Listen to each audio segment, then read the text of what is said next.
The smell hit me first. Burnt rubber and something chemical, acrid enough to make my eyes water even through the closed windows of my Honda. I should have kept driving. God knows I had every reason to keep my foot on the gas and pretend I saw nothing. Just another commuter, eager to get home after 16 hours of keeping people alive at County General. My scrubs still carried the scent of disinfectant and the particular staleness of recycled hospital air. Every muscle in my body ached. My student loan payment was 9 days overdue. The last thing I needed was involvement, complications, more demands on reserves I simply did not have.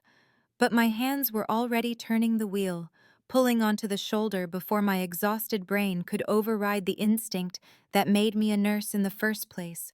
The luxury sedan sat crumpled against the guardrail maybe 40 yards ahead, its front end accordioned, and even from here I could see the flicker of orange beneath the hood. Not good. Very not good. Dusk painted everything in shades of amber and shadow, and this stretch of road was isolated. Nothing but woods on either side, and no other traffic in sight. I killed the engine, grabbed my phone, ran. The heat reached for me as I approached, and smoke poured from the engine in thick, dark columns that made my throat close. The driver's side door hung open, empty, but movement in the back caught my eye. A woman, elderly, slumped against the far door, silver hair matted with blood, not moving. I yanked at the door handle. Locked. Tried the other side. Also locked. The flames were spreading. I could hear them now. A hungry crackling that promised escalation. I looked around wildly for something, anything, and grabbed a rock from the roadside. The window shattered on my third strike, safety glass spiderwebbing before collapsing inward. I reached through, unlocked the door, pulled it open. The woman was tiny, bird-boned, but dead weight is always heavier than it should be. I got my arms under hers and hauled her backward, my feet scrambling for purchase on the gravel. Her head lolled against my shoulder. I pulled harder, desperation lending strength I did not know I still had. We were maybe 10 feet clear when the explosion came, a percussion that knocked me forward onto my knees, the woman still clutched against my chest. Heat washed over us. I curled around her instinctively, making myself a shield. When I looked up, the entire vehicle was engulfed. Flames reaching toward the darkening sky. The woman stirred in my arms. Her eyes fluttered open, unfocused, pale blue and watery. Her lips moved. I leaned closer. "Alexander," she whispered. "Tell Alexander." Her hand found mine with surprising strength, pressed something small and hard into my palm, then went limp again. I fumbled for my phone, dialed 911 with shaking fingers, gave them the location. Sirens wailed in the distance. I looked down at what she had given me. A ring. Gold, heavy, ornate, engraved with initials I could not quite read in the failing light, and a crest that seemed to carry weight I did not yet understand. Something about it made my stomach tighten with an unease I could not name.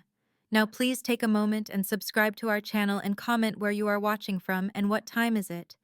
It is always fascinating to see where these stories get all around the world. Thank you. The paramedics took her away with efficient urgency, loading the stretcher into the ambulance while I stood at a distance, my hands still trembling. 2 police officers arrived, asked their questions, and I answered on autopilot. Yes, I witnessed the crash. No, I did not see another vehicle involved. Yes, I pulled her from the car before it exploded. They took my name, contact information, told me someone might follow up. The ring burned like a brand in my pocket, and when one officer asked if the woman had said anything, I hesitated only a moment before shaking my head. I did not know why I lied. Instinct, maybe, or the memory of her urgency when she pressed the metal into my palm. By the time they let me go, full dark had fallen, and my entire body felt like it belonged to someone else. I drove home in a fugue state, my cramped studio apartment suddenly feeling like sanctuary when I finally locked the door behind me. The adrenaline crash hit hard. I sank onto my thrift store couch and pulled the ring from my pocket, studying it under the harsh overhead light. Definitely gold. Definitely expensive. The crest was elaborate, worked into the metal with obvious skill, and the initials inside the band read MT. I turned it over and over, my nurse brain cataloging details, while my exhausted mind struggled to make sense of keeping it. I should have given it to the police. Should give it to them now. But something stopped me, some whisper of intuition that said this object mattered in ways I could not yet understand. I set it on my coffee table and stared at it until my eyes blurred, then dragged myself to bed, still wearing my scrubs, too tired even to shower. Sleep came hard and left early. My shift started at 7, and I arrived at County General with 20 minutes to spare, the ring tucked into my purse because leaving it in my apartment felt wrong. I was checking the board for my assignments when I overheard two administrators talking in hushed, tense voices about the new patient in ICU. Private room, no questions about insurance or payment, VIP treatment. Something about the way they said it made my stomach tighten. During my break, I made my way to the ICU, told myself I just wanted to check on her condition, to know my effort had mattered. The nurse at the station directed me to room 4, and I walked down the hallway with growing unease. Two men stood outside the door. Not hospital security, not police. These men wore suits that probably cost more than my monthly rent, their posture alert, their eyes tracking my approach with an intensity that made my skin prickle. I slowed, uncertain, and one of them stepped forward. He was tall, lean, dark-haired, maybe 40, with the kind of face that gave nothing away. "You are Eleanor Ashford," he said. Not a question. I nodded, my mouth suddenly dry. "You pulled Mrs. Tremayne from the vehicle last night. My employer wishes to express his gratitude. He would very much like to meet you." I clutched my ID badge like a talisman. "I have a late shift tonight," I said, the lie clumsy on my tongue. "Perhaps another time." His smile did not reach his eyes. He handed me a card, heavy stock, embossed. "Thomas Whitmore. A phone number. Nothing else. Mr. Tremayne is not a patient man, Miss Ashford, but he is a grateful one." I took the card because refusing seemed dangerous, muttered something about needing to get back to work. Thomas Whitmore watched me retreat with an expression I could not read, and I did not breathe properly until I reached the stairwell. My hands shook as I gripped the railing. What had I stumbled into? Rebecca met me at our usual coffee shop 3 blocks from the hospital, and the moment she saw my face, she knew something was wrong. We had been friends since nursing school, survived clinical rotations and board exams, and the particular hell of our first year on the floor together, and she could read me better than anyone. I told her everything while my latte went cold between my hands. The accident, the ring, the men outside the ICU, Thomas Whitmore and his polite menace, and with every word her expression grew more alarmed. "Ellie," she said when I finally stopped talking, "this sounds like organized crime. Like serious organized crime. You need to give that ring to the police and stay far away from these people." I knew she was right. Of course she was right. But when I got home that evening, I found myself at my laptop instead, searching for the crest I had memorized from studying the ring. It took 15 minutes of scrolling through images before I found it. The Tremayne family crest. Old money, the articles said, but the newer ones told a different story. Alexander Tremayne, 35, suspected head of the largest criminal organization in the Eastern Corridor. Racketeering, extortion, suspected involvement in dozens of murders, though never charged. A photograph accompanied one article, and I stared at it with my heart climbing into my throat. He was beautiful in a way that seemed designed to be dangerous. Dark hair and darker eyes, sharp features that suggested both intelligence and cruelty, the kind of face that belonged in a museum or a nightmare. This was the man who wanted to meet me. This was the employer Thomas Whitmore served. I was still staring at the screen when I heard the sound from my bedroom. Not loud, just the whisper of movement where there should have been none. My apartment was small enough that I could see the bedroom door from my couch, and it stood open, and in the shadows beyond, I saw him. He stepped into the light, and the air left my lungs. The photograph had not done him justice. He was taller than I expected, maybe 6 feet 2, wearing a black suit that probably cost more than my car, and he moved with a predator's grace that made my hindbrain scream danger, even as some other treacherous part of me registered his beauty. His eyes found mine and held, and I could not move, could not breathe, could not do anything but stare as he crossed my tiny living room and stopped 3 feet away. "Eleanor Ashford," he said, and his voice was dark honey and smoke, cultured and cold. "I believe we have much to discuss. You saved my grandmother's life, my only family, the only person in this world I love." His eyes never left mine. "I find myself in your debt, Miss Ashford, and I always repay my debts." "Thomas will be watching over you," Alexander said, and the words landed like a sentence. "For your protection."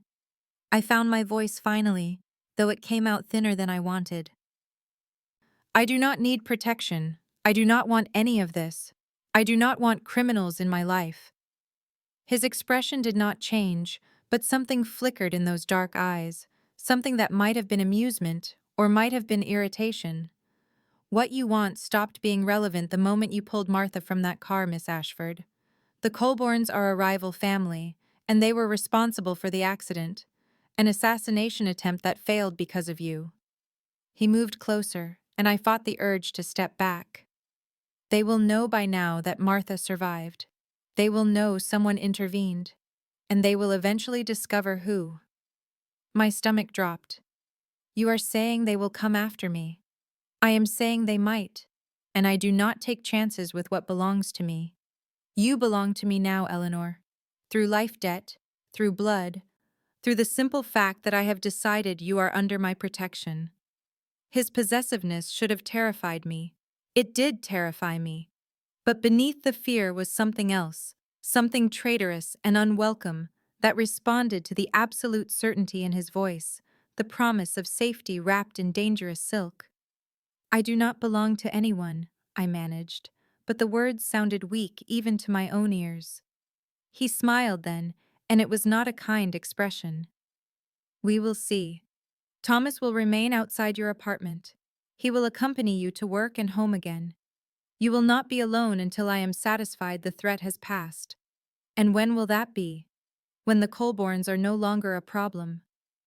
The cold finality in his voice told me exactly what that meant. He was going to kill them, was perhaps already planning it. I had saved a woman from a burning car, and now I was complicit in a mob war. He left as silently as he had arrived, and true to his word, when I opened my door 10 minutes later, I found a man stationed in the hallway. Not Thomas, but someone equally intimidating, who nodded at me with professional courtesy and said nothing. I closed the door and leaned against it, my heart hammering. Trapped. I was trapped in a nightmare of my own making. The next morning I left for my shift, and the guard followed 3 paces behind.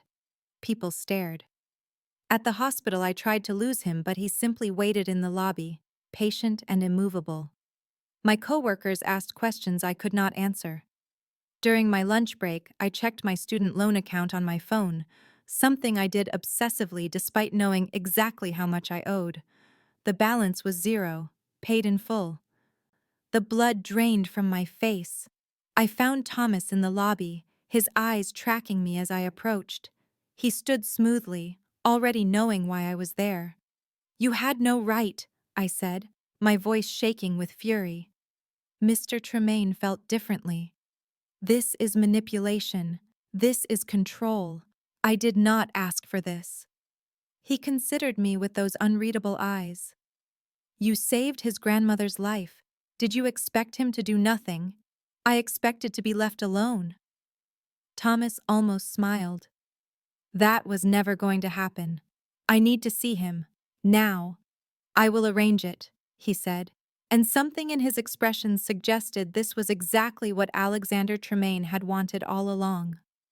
Thomas drove me to the estate in a black sedan with windows tinted so dark, the world outside became shadows and suggestions. And I spent the 40-minute drive trying to organize my fury into something coherent, something that would make Alexander Tremayne understand that he could not simply erase my debts and expect gratitude. The gates opened without him touching anything, iron scrollwork that probably cost more than I would earn in 5 years, and the driveway curved through grounds so carefully landscaped they looked like a painting, all manicured hedges and ancient trees and flower beds that someone was paid handsomely to maintain. The house rose before us like something from another century, stone and glass and arrogance, a fortress disguised as elegance, and I hated how my breath caught at the sight of it, hated the awe that crawled up my spine despite my anger. Thomas led me through hallways lined with art I suspected was original, past rooms glimpsed through open doorways that spoke of wealth I could not fathom, and finally to a study where Alexander sat behind a massive desk of dark wood, reading something on his tablet. He looked up as I entered and dismissed Thomas with a glance, and then we were alone, and his eyes tracked over me with an intensity that made my skin feel too tight. "Miss Ashford," he said, and there was amusement in his voice that made my fury spike higher. "I understand you wanted to see me." "You paid off my loans," I said, and my voice shook, but I held my ground. "You had no right. I had every right. You saved Martha. The debt was owed. That was not your decision to make. I did not ask for your money. I do not want to be bought." He stood then and came around the desk, and I fought the urge to step back as he approached, fought to hold his gaze even though every instinct screamed that I was prey, and he was something far more dangerous. "I am not buying you, Eleanor. I am repaying a debt, and in my world, debts are sacred. You do not understand how this works." "Then explain it to me," I shot back. "Explain why I do not get a choice. Explain why you think you own me." His eyes darkened and he moved closer, close enough that I could smell his cologne, something expensive and subtle that made me want to close the distance between us even as I wanted to run. "You do not understand what it means that you saved her. Martha raised me after my parents were murdered. She was the only light in a childhood soaked in blood. She is the only person I have ever loved, the only person whose opinion matters, the only family I claim. You pulled her from fire and almost certain death. You risked your life without hesitation, without knowing who she was, without expecting reward. That makes you precious, Eleanor. That makes you someone I will protect with everything I have, whether you want it or not. I saw it then, the loneliness beneath the power, the isolation of a man who trusted no one and loved only one person in all the world. You cannot control my life, I said, but my voice had lost its edge. You cannot make decisions for me and expect compliance. Then negotiate, he said softly. Tell me what you need. I need autonomy. I need to know this protection has an end date. I need you to stop manipulating me financially. He considered this, his gaze never leaving mine. I will not interfere in your work or your finances again without your consent. But the protection stays until the threat is neutralized, and you will accept that you are under my care. Not my control, Eleanor. My care. There is a difference. Is there? I asked, and something crackled between us, tension that was not entirely anger. His phone buzzed and he glanced at it, and his expression shifted into something that might have been joy, if joy were something his face knew how to hold. Martha is awake, he said. She is asking for you. Will you come? The week that followed settled into a routine that should have felt absurd, but instead became almost normal, the way a broken bone eventually stops aching if you hold it carefully enough. Thomas was there when I left for my shifts, and there when I returned, his presence shifting from intrusion to something oddly reassuring. And I found myself noticing things about him I had missed in my initial fear, the dry humor that occasionally surfaced in his brief responses, The way he positioned himself between me and potential threats with unconscious precision, the professionalism that spoke of military training and absolute loyalty. The other guards rotated, but they all shared that same watchful competence, and gradually I stopped flinching when I saw them, stopped feeling like a prisoner, and started feeling like someone valuable enough to protect. It was dangerous thinking, but I could not seem to stop it. On Thursday evening, I was 6 hours into a 12-hour shift when they brought in the gunshot victim, young man with dark hair and a shoulder wound that was bleeding badly. And the moment I saw the tattoo on his forearm, the same crest that marked Martha's ring, I knew he was one of Alexander's people. He did not speak as I worked on him, just watched me with eyes that assessed and calculated even through the pain. And I focused on stopping the bleeding and stabilizing him for surgery, my hands steady even though my mind raced with the reminder that the man I was starting to care about led a life soaked in violence. The victim was in surgery when Alexander appeared in the hallway outside the trauma bay, and I looked up from charting to find him watching me through the window with an intensity that made my breath catch. He did not come inside, just stood there in his perfectly tailored suit that probably cost more than my monthly rent, and when my shift finally ended, 2 hours later, he was still waiting. "You saved Marco's life," he said as I approached. And there was something in his voice I could not quite identify. "Thank you." "I did my job," I replied, suddenly exhausted in a way that had nothing to do with the physical demands of the shift. "He works for you. That makes no difference to me." "I know," he said quietly. "That is why I want to take you to dinner." I should have refused. I was tired and emotionally drained, and spending more time with Alexander Tremayne was the opposite of self-preservation, but I found myself nodding and following him to the car where Thomas waited, and 20 minutes later we were in a restaurant that was all soft lighting and quiet corners, the kind of place where everyone knew him and no one approached without invitation. We talked, really talked, and he asked about why I became a nurse, and I found myself telling him about my mother's long illness. The nurses who had been so kind, the desire to be that person for someone else. He listened with a focus that made me feel like nothing else in the world existed. And when I carefully asked about his life, he deflected at first, but then offered small pieces, fragments of truth about being raised by Martha after his parents were murdered when he was 8, about building his empire from nothing because violence was the only language he knew how to speak, about the weight of power and the isolation it demanded. I felt empathy I knew I should not feel, saw the lonely boy beneath the dangerous man, and when we left the restaurant and he drove me home himself, the silence between us was comfortable in a way that terrified me. At my door he stopped and turned to me and lifted his hand slowly, giving me time to refuse. And when I did not move, he touched my face with a gentleness that contradicted everything I knew about him. "May I kiss you?" he asked, and I should have said no, but instead I nodded, and his mouth found mine, and the world shifted beneath my feet.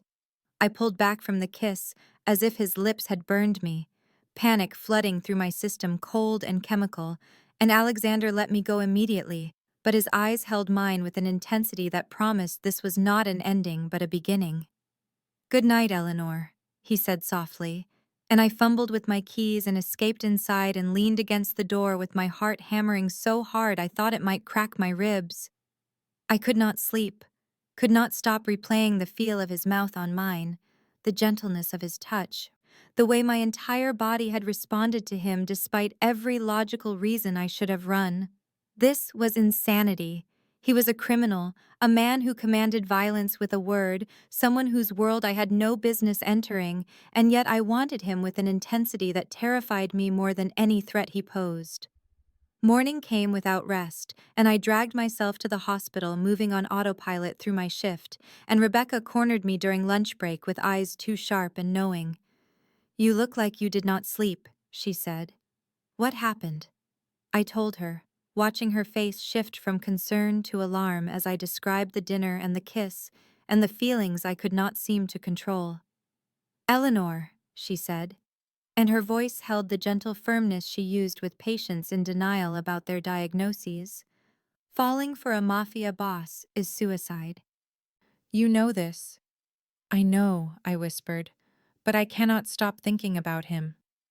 Rebecca took my hands and made me look at her. This is not a romance novel. This is your life. Men like that do not change. They bring danger and death, and you will lose yourself in his world. She was right. I knew she was right. But it did not change the ache in my chest or the way my skin still remembered his touch. That afternoon, Martha asked to see me, and when I entered her room, she was sitting up in bed looking stronger than I had seen her, color returning to her face and sharpness to her eyes. "Close the door, dear," she said, and I obeyed with a flutter of nervousness. She studied me for a long moment and then smiled. "He took you to dinner." It was not a question. Her smile widened. "Good. He needs someone like you, Eleanor. Someone who sees past the monster to the man underneath. His world is brutal and ugly and soaked in blood, but he would burn it all down for someone he loves. I have seen him capable of tenderness only with me, until now." "Nothing is happening," I protested weakly. "We just had dinner." Martha laughed, a sound like wind chimes. "Oh, child. I have known that boy since he was 8 years old, and I have never seen him look at anyone the way he looks at you. But be warned, loving him means accepting constant danger, living with fear, watching him do terrible things. Can you bear that?" I did not know how to answer, so I said nothing, and Martha patted my hand with understanding. That evening I left the hospital as the sun set, painting the sky amber and rust, and I was walking toward the parking garage where Thomas waited when a black van pulled up too fast and men poured out, and Thomas was suddenly between me and them, and then everything exploded into violence. Thomas fought with vicious efficiency, but there were 4 of them, and I screamed as one grabbed me from behind, and something cold and hard pressed against my temple, and Thomas froze mid-strike. "Get in the van," the man said, and his breath smelled like cigarettes, and his grip was iron. And when I hesitated, the gun pressed harder. Now. They threw me into darkness, and the doors slammed, and we were moving, and terror consumed me so completely I could not breathe. The warehouse was all concrete and cold metal, the kind of place where mercy went to die. And they dragged me through narrow corridors that smelled of rust and old blood before throwing me into an office that tried for respectability with its battered desk and filing cabinets, but failed utterly. James Colborne looked nothing like Alexander, all soft edges and cruel eyes.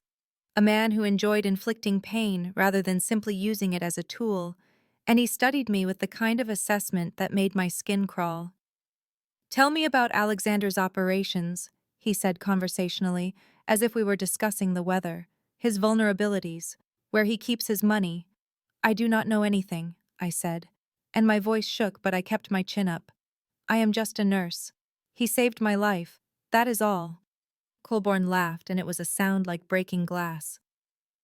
"You expect me to believe Alexander Tremayne stationed guards on a nobody nurse out of simple gratitude. You are sleeping with him. You know his secrets." "I am not," I said, and it was not quite a lie because one kiss did not make us lovers no matter what my treacherous body wanted. "He does not confide in me. I know nothing." The first slap came fast and hard, snapping my head to the side and filling my mouth with the copper taste of blood. Hours crawled past marked by questions I could not answer and threats that grew increasingly specific, and I was cold and exhausted and more frightened than I had ever been, but underneath the terror ran a seam of pure rage because I had done nothing to deserve this, had only tried to save a woman from burning, and now I was trapped in a nightmare. I would not betray Alexander even if I could. The realization settled in my bones with certainty. Whatever he was, whatever he had done, he was mine to protect now just as I was his. Then gunfire erupted outside, sharp cracks that made Colborne freeze, and the sounds were systematic and controlled, the audio signature of professionals eliminating obstacles, and I knew with absolute certainty that Alexander had come. Colburn grabbed me and hauled me up and pressed a gun to my temple as the door exploded inward, and Alexander stood in the doorway, backlit by emergency lighting, and he was the most terrifying thing I had ever seen, all cold fury and lethal grace, death in a tailored suit. "Let her go," Alexander said, and his voice was soft as a blade sliding from its sheath.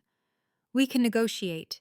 Colburn tried to bargain, demanding territory and money, and Alexander agreed to all of it, with an ease that should have reassured, but instead made the hair on my neck rise, because I could see the lie in every line of his body. The exchange happened fast, Colburn relaxing his grip for just a moment, and then everything shattered into violence as Alexander moved and his men poured through the door, and I was thrown aside and hit the floor hard enough to drive the air from my lungs. I curled into a ball as bullets flew and men screamed, and through it all, I tracked Alexander as he closed with Colburn, and there was something almost beautiful in the brutal efficiency of how he killed the man who had dared to touch me, hands and blade, and absolute finality. Then Alexander was beside me, and his hands were shaking as they ran over my body checking for injuries, and I saw the crack in his control, the terror beneath the ice. His arms came around me and I clung to him, and shock hit like a wave, and he lifted me as if I weighed nothing and carried me past bodies I tried not to see. "No one will ever threaten you again," he said against my hair, and it was both promise and prayer. Alexander brought me to his estate and refused to let me return to my vulnerable apartment, and I was too shaken to argue as he guided me through marble hallways that felt like a fortress, designed to keep the world at bay. He led me to a bedroom that was not his own, carefully neutral territory, and when I sat on the edge of the bed, my hands started trembling with delayed shock, and he knelt before me and began tending to the scrapes on my wrists where the zip ties had cut into skin. His hands were impossibly gentle, at odds with the violence I had witnessed, the brutal efficiency with which he had killed Colburn, and I could not reconcile this tenderness with the monster I had seen unleashed. I should be repulsed. Every rational part of my brain screamed that I should be horrified by what he was capable of. But instead, I felt safer than I had ever felt in my life, and perhaps that made me as damaged as him. "I will run you a bath," he said quietly, and disappeared before I could respond. And when I entered the adjoining bathroom, steam rose from water that smelled of lavender, and something else I could not name, luxury I had never experienced. I sank into heat and let it leach the cold from my bones, and tried to process the hours in that warehouse, the certainty that I would rather die than betray him, the recognition that somewhere along the way he had become mine to protect. When the water cooled, I found soft clothes laid out and dressed in what I assumed were his shirt and sleep pants, fabric that smelled like him, and I went looking because I could not bear to be alone. I found him in his study nursing whiskey and staring at nothing, and the stark vulnerability on his face stole my breath. "I am sorry," he said without looking at me. "I brought this danger to you. I never should have let you matter." I crossed to him and touched his shoulder, and he moved faster than thought, pulling me into his lap and burying his face against my neck, and I felt the tremor that ran through his powerful frame. "When I learned they had taken you," he whispered against my skin, "I have never known such terror. I would have burned the entire city to ash to get you back." "I could not betray you," I admitted, my voice breaking. "Even to save myself." He deserved to know. He pulled back to look at me, and something blazed in his dark eyes. And when he kissed me, it was slow and deep, and tasted of whiskey and desperation. "This is real," he said against my mouth. "Tell me you feel it too." "I feel it," I whispered, and it was surrender and claiming simultaneously. He asked permission with his eyes and his hands and his careful restraint, and I gave it, gave him everything, and what happened next was not just physical but emotional, two damaged people finding sanctuary in each other. Afterward, I lay in his bed with his arm heavy across my waist and his breathing steady against my hair, and I knew with crystalline clarity that I had passed the point of no return. that I loved this dangerous man with his blood-stained hands and wounded heart, and there would be no going back to the woman I had been before I pulled an old woman from a burning car and set my own life ablaze.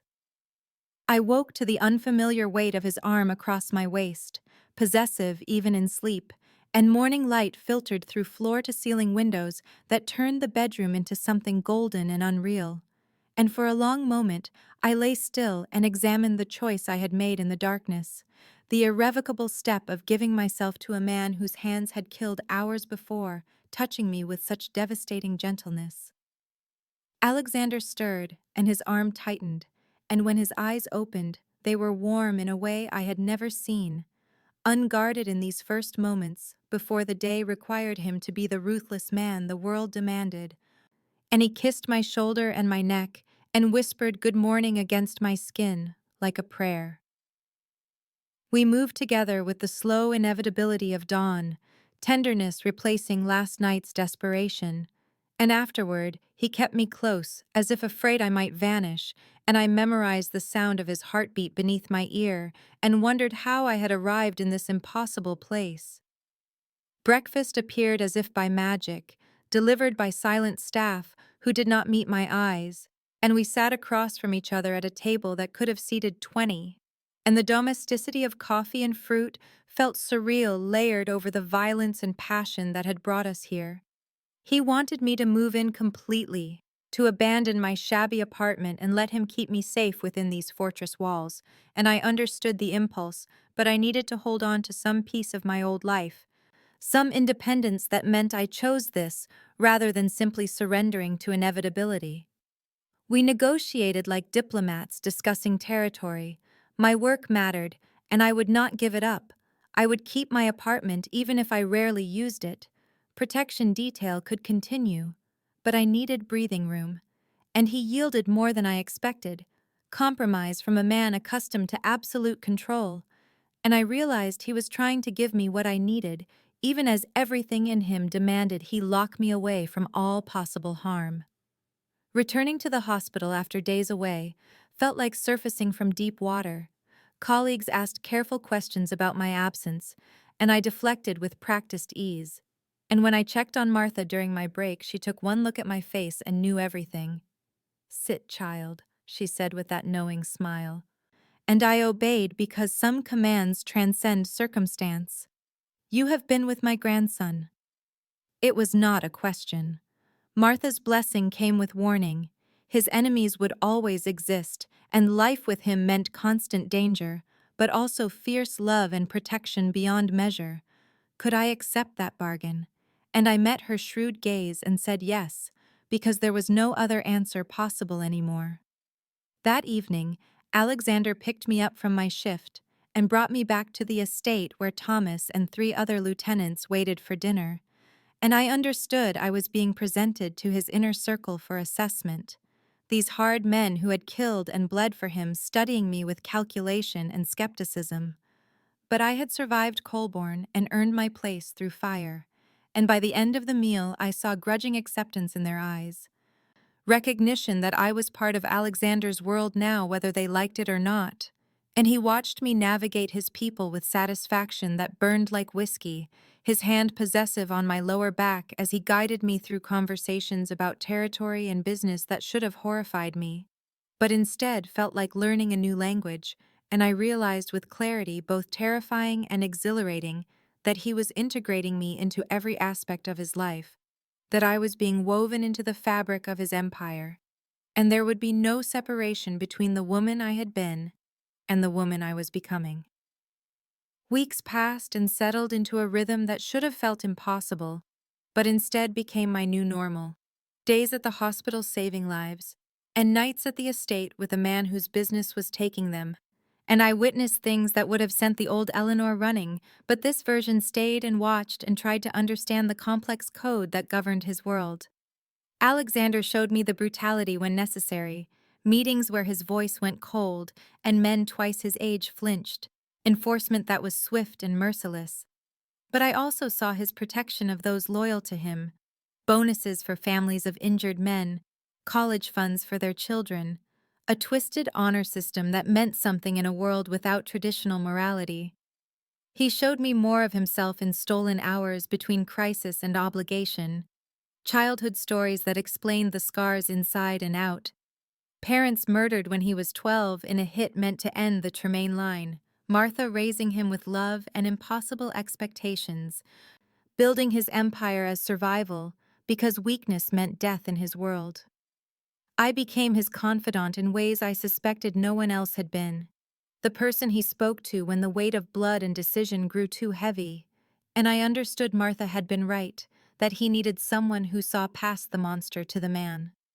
Martha was discharged from the hospital on a bright October afternoon, and we celebrated with dinner at the estate, her joy at being home filling rooms that often felt too serious. And halfway through the meal, she asked me to help her upstairs with a smile that told me this was pretext. In her private sitting room, she pressed the ornate ring into my palm and said, "This belongs to Alexander's future wife. I gave it to you that night because I knew even then, and my protest died when I saw the certainty in her eyes. I wore it on a chain around my neck because I was not ready for the declaration of wearing it on my hand, but I could not refuse it entirely, and when Alexander noticed it later that evening, the intensity in his gaze stole my breath and made my heart race. We talked about the future in his study with fire-casting shadows and his hands gentle on my face. He wanted permanence and partnership and everything traditional despite the untraditional life. But he would not pressure me because my choice had to be free. I admitted my fear of losing myself in his world, of becoming an appendage rather than a person. And he promised I made him better and more human, that we were partners in every sense. But reality intruded, as it always did, police investigation into Colborne's death circling closer despite Alexander's leverage, and bought officials, and I saw the danger of prison looming and worried in ways that kept me awake. Thomas pulled me aside one evening and warned that rival families smelled blood, saw Alexander distracted by relationship, perceived me as weakness to exploit, and I realized with bitter clarity that I was simultaneously his vulnerability and his strength, the thing that could destroy him and the reason he fought to survive. The attack came on a Thursday evening with coordinated precision that spoke of careful planning. 4 of Alexander's businesses hit simultaneously, and the call came while we were having dinner, and I watched his face transform from the almost relaxed man I knew in private to the cold strategist his enemies feared. He left within minutes with Thomas and 12 armed men, and I was escorted to a secure wing of the estate with Martha and 6 guards who positioned themselves with military efficiency, and the waiting began in terrible silence broken only by Martha's steady breathing and my racing heart. Days blurred together with minimal contact, brief texts from Alexander that said only he was alive and working, and I existed in a state of suspended anxiety that made sleep impossible and food tasteless, and Martha watched me with understanding born from decades of loving, dangerous men. On the 3rd night he returned, and I heard the commotion downstairs and ran before anyone could stop me. And he stood in the entrance hall, exhausted and blood-spattered and so beautiful in his terrible competence that I could barely breathe. And when his eyes found me, the coldness cracked and something raw showed through. I went to him without hesitation and led him upstairs and drew a bath and cleaned blood from his hands and face, some his but most belonging to others. And he let me tend him with a surrender that felt more intimate than passion. And I did not flinch because this was who he was, and I had chosen to love all of him, including the violence. He had won, consolidated power by eliminating threats with brutal efficiency, but the cost showed in his eyes when he told me about the 3 men he had lost, loyal soldiers with families who would now receive his protection and money, but not their husbands and fathers back. And his grief was complicated by the knowledge that their death served a purpose in the calculus of his world. We lay together in his bed as dawn approached, and he asked the question I knew had been building since the beginning. Can you truly live this life? Constant danger and moral ambiguity, loving a monster, and I met his gaze and said, You are my monster, and I see the man beneath the blood, and I choose this with open eyes, because the alternative is a safe life without you, and that is no life at all." He produced a ring from the nightstand, different from Martha's heirloom, this one clearly chosen for me, and asked me properly to be his wife and partner in everything, and my yes came without hesitation because we had already passed the point of half measures. Martha's joy when we told her the next morning filled the estate with light, and she held both our hands and said she knew from that first night when I pulled her from fire that I would save her grandson in ways that mattered more than physical rescue.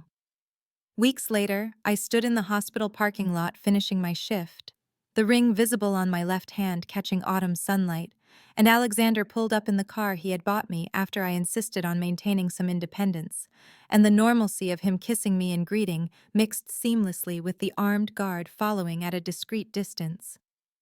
That evening, we had dinner at the estate, with Martha presiding over the table like a delighted general, and I looked around at this makeshift family, built from fire and blood and choice, and I understood that I had pulled an elderly woman from a burning car and found my own life ignited in ways I never could have imagined.